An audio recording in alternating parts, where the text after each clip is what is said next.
Trump is quite keen to say how many people have visited the state fair. It's just right now the photos of people visiting don't seem to tally with the suggested number of visitors, but maybe they're all going a bit later in the week.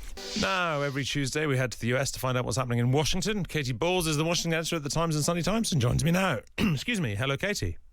Hello. Thanks for being with us. So, Donald Trump's envoys, Steve Witkoff and Jared Kushner, are today going to attend an expected meeting with Iran in Doha. No, that's tomorrow. They're going to attend that. The US president gave details of the meeting earlier today. They're going to Qatar. I think they've already left, or they're just about getting ready to leave. So we'll see how that goes. But we're doing very well on that front. But the meeting in Doha is going to be perhaps important, perhaps not. We're going to find out. But we're winning militarily. It's almost won militarily, I would say. Katy, this is a bit murky. Trump said on social media that Iran had requested this meeting. The Iranian officials say that there is no such meeting scheduled. What's going on, do you think? Yeah, this does happen a fair bit when it comes to these meetings, which is obviously the whole thing is a negotiation and both sides are playing to their audiences. But you also have a US president. He quite likes to get out in front of things on his True Social account. And now you have a situation where Steve Witkoff and Jared Kushner are on their way.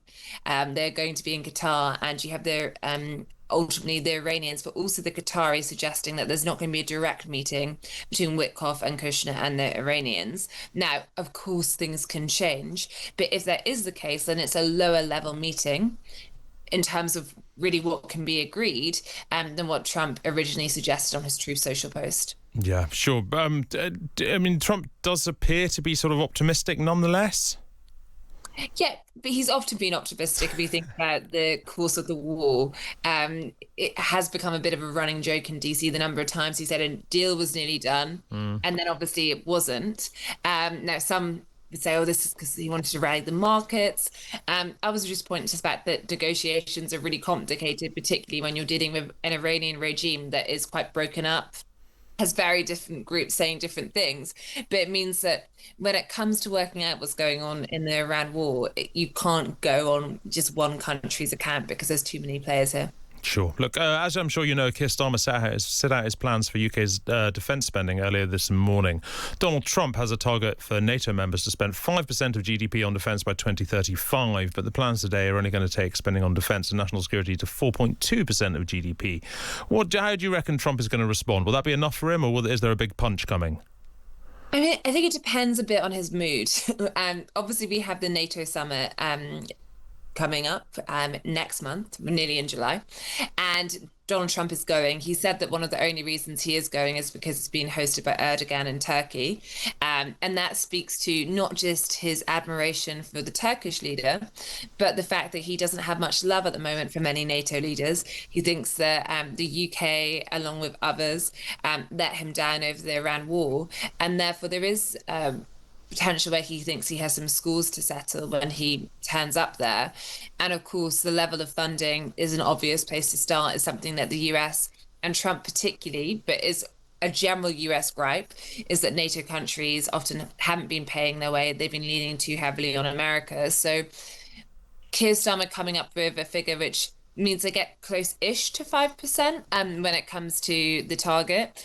I mean, it's something to say. I think there's obviously a few questions as to will you really get to it?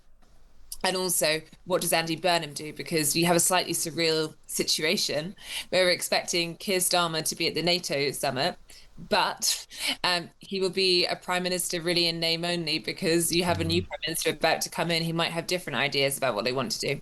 It's been a while since we last heard Donald Trump talking about actually sort of leaving NATO, language like that. Has he? Do you think he's changed his mind about that sort of thing, or has he just sort of been concentrating on other areas?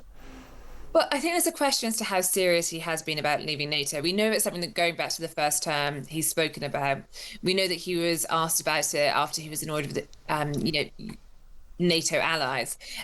But the actions so far of the administration seem to be way more focused on how do you kind of punish those NATO members who have wronged America the most while helping the others. So it feels as though they're looking for other ways to teach NATO members a lesson rather than pulling out of NATO. And I think there's an effort. But what's slightly tricky is you have the State Department taking one approach, the Department of War doing another. White House aides also have their own opinions, but they're all trying to basically get certain things to appease Trump. So Trump feels as though NATO has had to, be taught a lesson over this. Look, finally, Katy, we've got to ask you about Donald Trump's Great American State Fair, which he's been putting on in Washington, which looks kind of deserted. I saw one headline that said the Great American State Fair isn't very great. What's been going on? Yeah, I sadly haven't made it there yet, but my colleagues have. You and everybody else, yeah. Well, yeah, you need George Grills on the show. He went and had a great time, I believe. But as you say, what people have focused on is it's quite spacious when you go there, because there don't seem to be many people there. But the idea of the Great State Fair is to showcase the best of America, all the different states, all the produce they have, for the 250th of course, the 4th of July weekend coming up, which is going to be, DC is filled with, patriotic parties, all these celebrations. Trump is quite keen to say how many people have visited the state fair. It's just right now the photos of people visiting don't seem to tally with the suggested number of visitors, but maybe they're all going a bit later in the week. There have even been power outages and all the ice cream melted. That doesn't sound super. No, it would then be a milkshake, so there's always an option. Okay, Katy Balls, thank you very much indeed. Katy is, of course, the Washington editor at The Times and the Sunday Times. Always good to speak to Katy. And you can hear Katy on The Times' podcast, The State of It US, as well. Thank you, Katy.